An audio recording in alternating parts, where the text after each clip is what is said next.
Jufresa. I am a writer from Mexico, based in Scotland, and I write fiction and non-fiction in English and Spanish, and I also work with writers a lot. I run a membership for Latino women writers, so that's like my day job. I'm Daniel Levin Becker. I'm a fellow this year at the Institute for Ideas and Imagination. I'm a writer, translator, editor, and publisher, and very honored to soon be publishing the second novel by Laia. I'm a big fan of her work, and really delighted to be here with you today speaking. Yeah. It's momentous for me because although I flatter myself in saying that we've been friends for 3-4 years, maybe, but this is the first time we've actually met in person today. Yeah. So yeah, I wasn't sure deal. if he was real. I get that a lot. I've been told I have distinctly hologram-like qualities, but here I am, in the flesh. No, I'm glad to know you're real, and thank you for the invitation. I'm really happy to be here.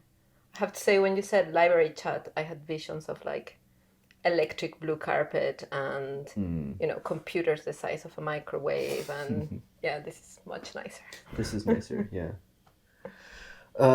So you have some background in Paris. Yes. That I would love to hear about. Yeah, I lived here.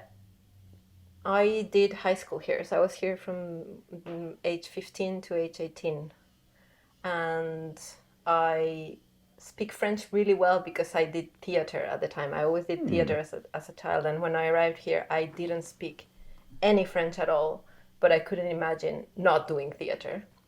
So I joined a troupe, and the guy would stand at the back of the theater with his cane. He had an actual cane, and he would go like, "Prononcez bien, mademoiselle." And so I owe him my French. Do you speak very theatrical French? No. And I never speak it, that's the thing. I rarely use it. And yesterday when I arrived, it's always there, like it does come out. You know what doesn't come out at all? Is looking left before I cross the street.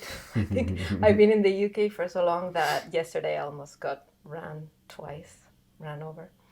But yeah, my experience in Paris completely derailed my life in a good way, because I came with my parents and we were supposed to stay for a year, but I was like, I'm not going back.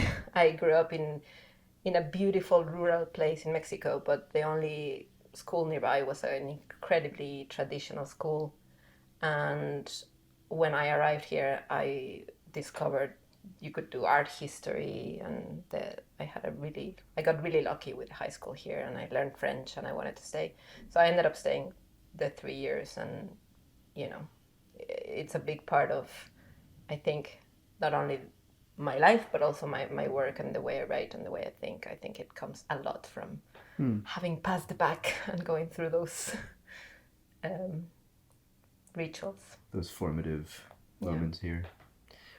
Did your parents stay the extra 3 years with you? No, they were able to stay one more, but the third one I stayed on my own.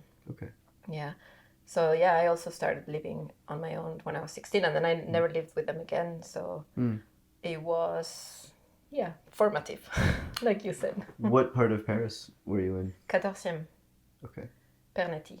Okay, so not so far from here. No, not far at all. And I was in a high school that was still 14e, but almost la banlieue. And it was like a massive high school built in the 60s, 70s. But for some reason, it had a tiny group of Histoire des Arts. And we were only 8 students. And because we were under 18 and we didn't pay entrance anywhere, the art history class was on Wednesdays, where it's like only the morning. So we never went to school. The teachers always told us to meet them somewhere. And we were always in a museum, in a répétition de l'opéra. It was really, I mean, when I tell French people about this, they are very surprised, because I really just kind of got lucky in 2 senses. First, that they had a non-Francophone group where I learned French, and where I quickly said, "Oh, you can choose literature, I want to do that." And the school said, no. No non-Francophone person has ever done that. But my teacher said, no, I think she can. And my teacher, who was also teaching French to people from all languages, took it upon herself to like help me do that. And she gave me books, and eventually I was put on the littérature Histoire des Arts. So it was really unique. Mm. Yeah. Oh, that's amazing. Do you feel like Paris has changed a lot over the years? Paris never changes. Mm. I mean, yes, now they have the internet. I mean, I lived here from 98 to 2001. And you had to go to the Café Internet. And I mean, they So had the less internet than in Minitel Mexico, era. in rural Mexico where I lived. Really? Yeah. And I was very popular because I had internet at home. So all the high school kids wanted to come. And also I lived alone. They would come to my house. And no, but really, I was even thinking about it yesterday in the way people dress. You know, there's like a very distinctive Parisian thing that I think stays the same. Of course, many things have changed, but it's one of the places that I go back to Mexico, and every time I go, it's different. And here, there are very stable things. No? I think so. Yeah, I agree. When did you first live here? I first lived here in 2006. Okay. I spent a semester in Nantes in 2004. And I did that in part because I was still learning French. This was like the first time I'd set foot in France, and knew that if I lived in Paris, I wouldn't have to speak French that much because it's so easy to get by in a town, in a city that has so many tourists that people, if your French isn't perfect, people will probably answer you in English. In let's say my crappy English is better than your crappy French. So let's I go think that way. that's probably something that has changed. I think that has changed, absolutely. I don't That think it was like and that. the utter disdain for vegetarianism, those have both subsided in a very satisfying way. But yeah, between 2006, beginning of 2009, I was here and then came back about 7 years ago. And as you say, like very reassuring similarities. Like it's so obviously Paris, even as some of the specifics feel like they're changing or modernizing. Or it's funny, like with respect to technology, I was at the prefecture yesterday picking up a new residence permit, and it's so funny to me that the system by which they summon you to come pick up your new permit is by text message, and they're so proud of it. They're just like, check us out. We know how to send an SMS. And I could... Yeah, everything was still done by Le Minitel when I was here. So that was hard to let go because the Minitel was amazing before the internet. But then it took a while to... And it was French, right? Yeah, there's also like a rhythm. When after high school, I went back to Mexico and then started living places. So I did what do you say in English? Like a BA in La Sorbonne. But I did it through le CNED, Centre National d'Éducation Distance.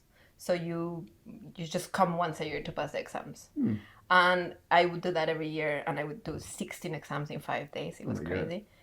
But, every time, and I was living in Argentina, Mexico, and Madrid in those years. And every time I went back to any of these places, I was walking so fast down the street because after a month in Paris, you're just in Parisian rhythm. And no one in those Spanish-speaking places is in that rhythm. So you just feel like really neurotic in the way you're moving through life. And I think I come back and immediately I'm like, carcass and fast. And, So you've moved around a ton. Yeah. And you speak at least 3 languages. Yeah. Pretty fluently. 3 languages, yeah. I know that you are currently learning Gaelic. Yeah. Is that it? Are there other... You lived in Germany for a while? Yeah. Speak some German? Yeah, and Italian. I have to tell you that it's Gaelic because it's the Scottish one. So you say Gaelic, even though the word is written the same, you say Gaelic for the Irish one. Oh. You say Gaelic for the Scottish one. Well, that's confusing. Yeah. Especially because Gaelic, to my mind, means French. Yeah. I mean, I have told my Gaelic teacher that I am doing it as dementia prevention mostly. Because it just, you feel, I mean, this happened to me. I lived in Germany for 2 years and I was really trying very hard to learn the language. And you could feel, and I hadn't learned a language at that point for, 15 years. And you definitely feel like the cogs in your brain going. And Gaelic is just, it feels very alien. It's just such an old structure all around. like it just never got simplified like other languages did. So you just really have to enter a different code, not to mention pronunciation. And but I will give you an example that you would like. To say I am a writer, you say it is a writer that lives within me. To say my name is Laia, you say Laia is the name that is upon me. Amazing. So in a way, it has the same strange use of prepositions that English. Like you have to learn what preposition goes with what, because they don't always make sense. But it just, the constructions are so complex. But my daughter goes to the Gaelic school, so there is, you know, some Gaelic in my life other than me learning it. But for her, it's the language of the school. And that's it. Like she's not excited about me learning it, but I'm excited. Like it really feels. Also, you know, I think I have. My grandparents were refugees from the civil war in Spain, and they moved to Mexico after the war, and they were Catalan, and Catalan was forbidden throughout the dictatorship. And till 1975. There is there 6, I think. Okay. I'm not sure. There is a thing about languages, and then also I grew up in Mexico, and my mother is a sociologist and anthropologist, and I spent my childhood, she would take me away from school for a month here and there to go do her research to places, and we would go to really far-flung places and live there for a month, and I would go to the local school, and very often there was no Spanish in the village, you know. I mean, the teacher, if there was any kind of medical person in the village. So I grew up very aware of indigenous languages, and not only their existence and their complexity, but also the way they're frowned upon, often prohibited. And Gaelic has this history. And it's the first time I make an effort to actually learn one of these languages, and not only feel like, oh, we were mean to the languages, but not just sort of absorb it and to actually go and see what it is. And it's like many of these languages, it's been preserved mostly through oral traditions, so there's a lot of singing, which, I mean, I'm terrible at singing, but I just love that that's the way. It's one of the reasons that my daughter goes to this school, is because in Scotland they start school at 4.5, and I thought, I am never sending my child at 4.5 to sit in a desk with a uniform. This was when she was a baby. Then my child grew up and she's a complete nerd, and she was very happy to go at 4.5. But I chose this school because, I mean, it's a public school that it's very near my house, but also they have to teach them the language. No one has Gaelic when they arrive. And the way they do that is through song and through play.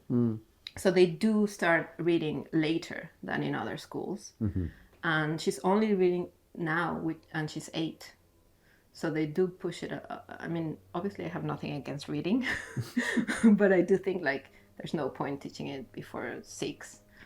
So I that was the only place where it could be delayed. I mean, it's very hard to learn to read in a language that you don't fully speak. Yeah. So all the children learn a lot slower, but not as slow as an adult. As an adult, yeah. You thought before sending her to the school that there's no point in learning to read before 6? Yeah, no, that's why I chose the school. Yeah. Okay.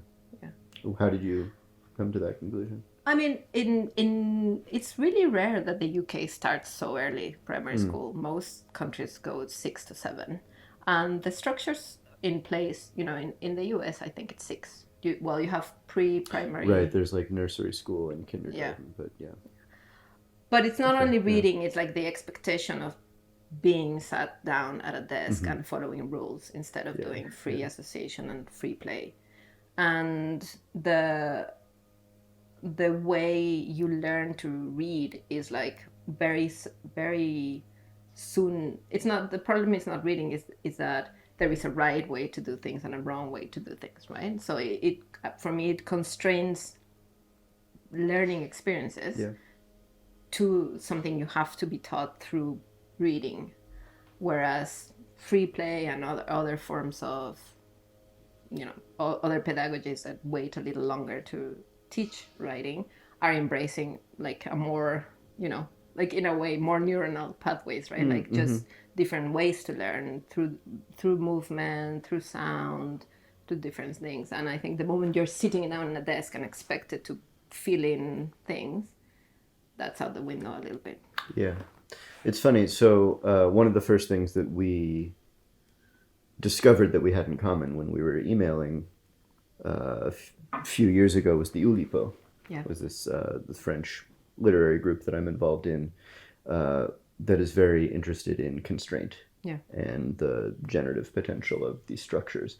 And people sometimes ask me, is the Oulipo inevitably French? Like, could it have been created anywhere else? And I think, on one hand, certainly every language has some tradition of work with constraint because a language is structures and systems, and Oulipian thinking is sort of, how do I somewhat mischievously use these structures and systems? But the French thing about it, I think, is the absence of what you're describing. Is, to me, it's a very French approach to learning, to sit down and be mindful of what the right thing is and what the wrong thing is. You're sort of channeled into, and I'm saying this speculatively because I grew up in the American system, but my sense of the way you learn in France is it's much more rigid and canalisé. And I think without that, you wouldn't have the sort of impious reaction to it to say, I want to take these structures, I want to take the way I've been made to learn and corrupt it a little bit, and pervert it, and sort of use it as a plaything, use it as like a playground, rather than take it as just one of many ways I can engage with information. Yeah, that is interesting. I don't feel like that when it comes to the learning experience I had. For example, you were given, like, the reason why I love the Oulipo, and maybe the Oulipo would not accept this interpretation, but to me it just feels like there's no possibility of playing without rules, right? Like any game has rules, and you see it even in children. Like the first thing they do is pretend you're a teapot and I'm a cat, like this is what we're doing, guys. And a couple of rules are set, and then you know what you're doing, and then you don't have to figure it out. So for me, the establishing those constraints is really just like the quick elimination of millions other possibilities. And to focus in the form relaxes so much this idea that you have to come up with brilliant content, no? But the way I was taught in high school here was not, for me, so different to that. I mean, it may seem rigid, but for example, everything was like exams, even those I came and did 16 in 5 days, are very often you have to write a dissertation. No? So you get one question, and you sit there and you create a draft, and then you create a clean copy, and you come up with this handwritten thing. I mean, I'm old, so it's probably now not done like this, but 20 years ago, this is how it was done. I'm not sure. Maybe it's still done that way. And sometimes, for example, I did a Bacel, so you could go into philosophy. We had philosophy class every day. And it was like the biggest percentage of your grade came from philosophy, not from literature. And you could always, in the exam, pick either a question or a paragraph that you would analyze. And so for me, those were very clear constraints. But then what you did with that was really free. I mean, in the sense that you could construct your own... They were testing you for knowledge, but they were mostly testing you for the capacity to think and to construct an argument. And then I went back to Mexico and went to university for philosophy, and I couldn't stand it. I left after 2 years because it was all learned by heart. You have to learn what this philosopher said and put it in the exam or put it in your paper even. So it was very like, take the knowledge, put it there. You didn't feel like a creative... I'm going to tell you, now that I said dissertation, I thought you would like this anecdote. When I was doing this philosophy class, I had an amazing teacher, Michel Caille.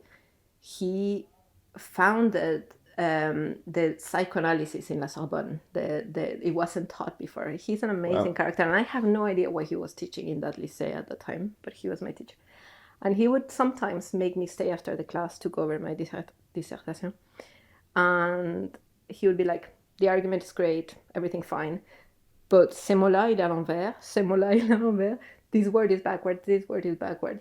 Because I had learned French in high school, and people that age use verlan. And so I had absorbed the verlan, and I was using the words correctly in the context of the dissertation, but I had no idea that I was using them inverted. That's hilarious. So he had the patience to be like, no, your thinking's fine, but your vocabulary needs some work. Joan of Arc was not, in fact, a meuf. Exactly. That's wonderful.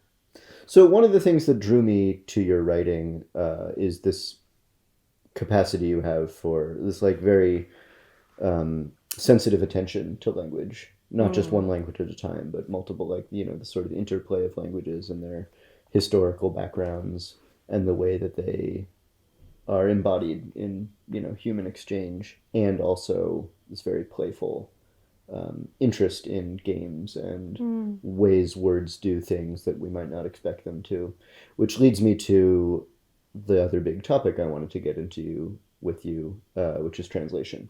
Because that's what I'm doing here at the Institute this year, is I'm translating a novel from French to English, which is very... There's not a ton of wordplay in it, but there's a lot of very complicated... maybe not complicated. There's a lot of very lively shifting of registers. And so it requires... It's very hard, and I'm having a wonderful time. But... and I know that right now, Wishbone, which is your second novel and the one that we're going to be publishing in English, that you wrote it in English and you're currently translating it into Spanish. Yep. And I learned this morning that your first novel, Umami, which you published initially in Spanish and which I read in the English translation by Sophie Hughes, that you wrote most of initially in English. Yeah. Is that correct? Yeah. Sophie didn't want to see my English version, by the way. I was like, hey, I have an English. She was like, no. And I understand why. Yeah. Because, I mean, sorry, maybe I cut you off and you were... I was just going to say that there's a book that just came out. I know that she's now translating from Italian. Yeah. Or that she's just started from Italian in this book called Perfection by Vincenzo Latronico, that she translated, which has been doing very well. Was nominated for the Booker Prize. Yeah. But I know that Vincenzo also translated it himself to shop around. Maybe this is private information. Maybe we'll need to edit this out. But that I've been told, I haven't read any version of the book, but I've been told he wrote it in Italian, self-translated into English, got a publisher for it, and then said, no, have somebody translate it professionally. I just translated it so that you, English language publisher, would know what the book was. And so then Sophie translated it. Yeah. And I imagine that in the same way, she probably didn't want to see the author's self-translation. Yeah, I didn't know that. I mean, I'm very aware that because it's the fifth time she's shortlisted. So we have all the candles out. She's a very good friend of mine. And she's... I think, like most translators, good translators, she's just an excellent writer and an excellent reader. So she really just falls in love with things and works a lot to get them out there as well. So she's a translator, but also, you know, someone who... I mean, obviously, because also now she can do that. Translators starting out can't necessarily, like, be so picky. Yeah. But she definitely has a really good eye.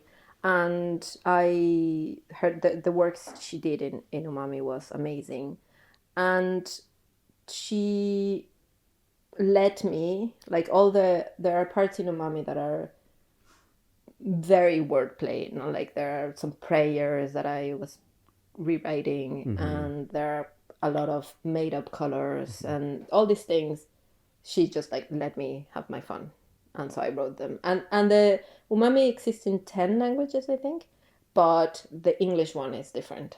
Because Sophie and I worked on it so much. And I ended up writing sections that only exist in the English version. Okay. Because all the other translators translated from the original one in Spanish.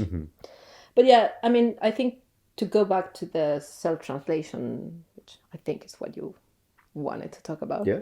among other things, but let's go with self-translation. I mean, it's always been part of my process. I think I started writing in English when I was a teenager, basically because I was listening to music in English, and so I was writing lyrics. I always say that I write because I can't sing. And my father is a singer-songwriter, so I was aware of writing first and foremost as songs. Like that's, we had the vinyls with vinyl, no, how to say the Final. yeah, with my dad, at the back there were the songs, and he wrote some of them. The other guy, and his name was there, and I was like, oh my dad. So I think writing for me started being related to lyrics when I was a kid, and I became a reader in English as well when I was a kid. Did he write lyrics in English? No, in Spanish. But then when I was a teenager, I would listen to music in English. Sure. And also because I lived in a very rural place with no access to books, it was my grandfather would send me books in English. So I've never had to live in an English-speaking country until I moved to Scotland a few years ago. So English for me is a written language. And I've always written in it, and I always found my Spanish through self-translating. Because also I don't have a very peculiar Spanish, because I was born in Mexico City, but we left when I was 6, and I was living in this rural place, and so I don't have like a very particular local Spanish. And I think the way I found my own Spanish has been through translating. I used to write in French as well, so I was also translating myself from French. I don't do that anymore. But my final pieces were always in Spanish. And the very first time I had to do something like that was going to be published in English was that letter from McSweeney's that you wrote to me about the first time we were in contact. That's how we know each other, as I was editing an anthology of letters to the editor of McSweeney's Quarterly. And that's included a letter from Laia. Yeah. Which is wonderful. And when I wrote that, because I knew I wasn't going to get to self-translate, it was really in English this time. I had a dream. Now I'm going into like therapy. No, actually, it's not even therapy, because it's a dream so obvious that you don't even need a therapist to interpret it. But essentially, all that time that I was writing that piece, I had the same dream. And in the dream, I was like throwing pottery in a wheel and making this sculpture, okay? And I made something that I really liked, but there was a problem with my fingertips, that they weren't smooth. So I had to pass it to someone with smooth fingertips, and they were like, make it smooth, but then they would completely destroy. So I was like, no, bring it back. And then I would wake up and laugh so hard, because that's what happens to me writing in English. I construct these narratives. I have a lot of the impulse, but I make mistakes with prepositions, and like the smooth surface doesn't come. And I think that has been a fertile ground for me, and I think probably for you as well, because now you're writing in French, right?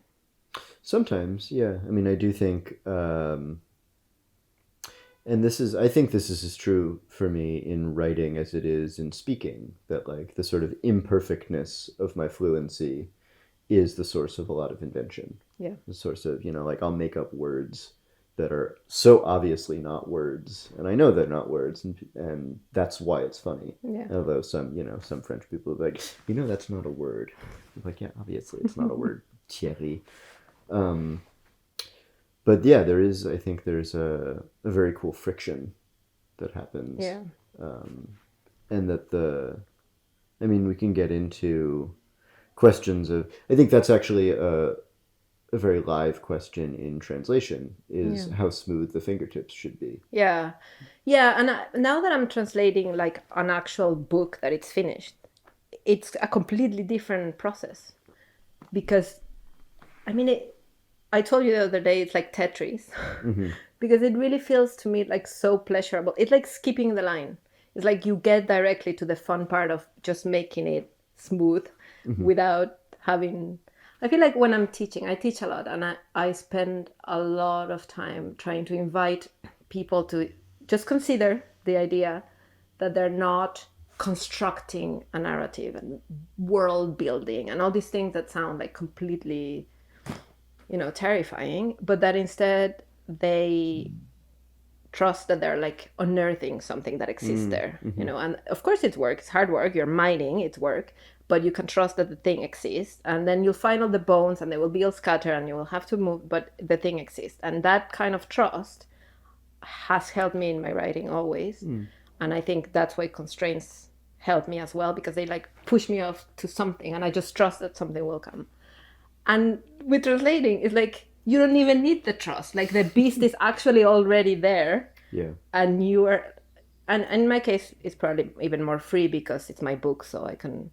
But I know what the paragraph needs to do, and I know what I can't lose and what I can, and it just feels really addictive. Like once you translated the meaning, then it's like how to make it really find its own tone in the other language. I'm pretty fascinated by it now. Yeah.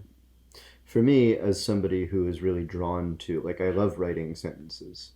And there was a long time when I sort of knew that I was interested in becoming a writer and kind of assumed that fiction was the only kind of creative writing there was. I mean, it was poetry, but I've never understood poetry well enough to write it, unless it's very heavily constrained. And to me is really difficult. It's like a chore because I'm more interested in premise and character and sort of detail than I am in the movement from A to B, why people do things, why actions happen like that. I'm interested in reading when you do it. I think it's fascinating and well orchestrated, but I have some block that keeps me from being able to conceptualize that story in that way. And eventually I found nonfiction and criticism and kinds of writing that, you know, I didn't have to invent anything. I can just describe the world as I perceive it. But I think I also found translation, which is a way of doing what I love, working on sentences, thinking about how they're balanced, thinking about, you know, are they singing in the right way? Are they popping where they need to pop? But as you say, I'm not on the hook for any of the invention. Yeah, it's like skipping the cue, right? It's skipping the cue. Yeah, I get to say, like, as long as I understand the meaning, what's going on in French, I don't have to, I'm not responsible for that. All I need to do is make sure that it comes through in the same way, or as close to the same way as possible in English. And I don't self-translate, or I very rarely self-translate, but I think I might worry that because it's mine and because I could say, well, it's like I'm not going to be betraying anybody besides myself, that I might be tempted to stray a little bit, to say, you know, this is what this paragraph does in English, but in French, this is what the paragraph wants. Yeah, and that's what I was afraid of, because, you know, in the past I've had that freedom. But with this book, it needs to be the same. And I was afraid of it, but it's like being afraid of any constraint, you know? Like in the end, the fact that it has to be the same is the challenge. And I am trying, sometimes I do like allow things, but I know, because I know this book by heart, because I've been writing it for 8 years, like I know what is the important thing in each paragraph, right? Is it really some information needs to be conveyed, or I just need to know something about the character and I can find something else to say it. And also, it's just like I told you earlier, I did try a robot. I tried Deep L, which, by the way, I found out about because one day you told me I'm doing a translation slam with Deep L. Oh yeah. And I assumed it was a rapper. What a bad rapper I Deep L would googled be. Deep L expecting a rapper, and it was this robot. So I tried it out, and it's so bad because I think that the question it's asking is like how most people say this, which is like a fundamentally unhelpful question. Yeah, it's literally it's based on what the most common. Exactly, and it's like the opposite question you're asking yourself when you're finding a tone for a character or a third person narrator, you know, like you're trying to figure out how this voice would say this. Yeah. And so how is this voice different unhelpful from what the aggregate of humanity writing and searching and doing text in this language available on the internet would say it? Yeah, and I mean, the first day I started translating, I came home and told my husband, I feel like I've been wearing this really tight pair of pants for years, and I found something myself, like going back to Spanish did feel very relaxing in a way. Like you know when you're making a mistake grammatically, it will flow anyway, or it's like people talk. Whereas in English, I never know if the mistake is just gonna read like a mistake. So it goes back to the smooth fingers, right? So I think now I also understood why people will only translate to their native language, because you have to have that scope of many possibilities, which I don't think so I would never translate myself from Spanish to English. Yeah, I mean, I think once you're translating out of your native language or out of the language that you're most comfortable and sure-footed in, then it becomes a new kind of creative endeavor. Like that's what I mean about feeling like you have license. If it's your own work, then it's okay. It's okay to say the sentence wants something different. But if I were to be asked to translate, I have been asked to translate things from English, things that I didn't write in English, from English to French, and I don't have that confidence. Yeah, it's about confidence. I think it's about confidence, and it's also about like a kind of, when you go back to your home country and you take the first taxi and you're like making jokes with the driver. You're so chatty. Exactly. There's like this relaxation on a molecular level that you only really get in a place where you get the codes, like on so many registers. And I used to have it here a little bit. I've never had it in English at all. But I used to have that kind of relaxation here, and I think I've kind of lost it. But it's something about it's something about French as well, that people are much more comfortable, certainly in writing, but I think also in daily life, with many different registers. This is why I stopped writing theater when I went back to Mexico, because I would write theater for Mexico, and people would be, they had like all these rules of what could someone from a certain social class say, how would they speak, what was not admissible. Whereas here I was for 3 years in a troupe, and I wrote the plays, and we went all over, because these people were all, regardless of social class, they had access to more registers. And I think that capacity to go from chatty to literary, it's very hard to acquire in a language where you didn't grow up or where you haven't lived a lot and absorbed it. And it's definitely, I think, necessary for translating to be able to find the tone. You need to understand a lot of things that are not necessarily rational, but more about the lexicon, the grammar. Like there's so much going on that it's one of those things that I really don't think a robot can do, because you are like, I imagine it like all these, tree lighting up, all these neuronal pathways lighting up in your brain just to nail the tone. And I think that's a very human capacity still for now. Agreed. Well, on that note, I think we should wrap up. Thank you so much for being here, for your time. I've learned a lot about you and a lot about language. Yeah, it's been a pleasure. Thank you for having me. Pleasure.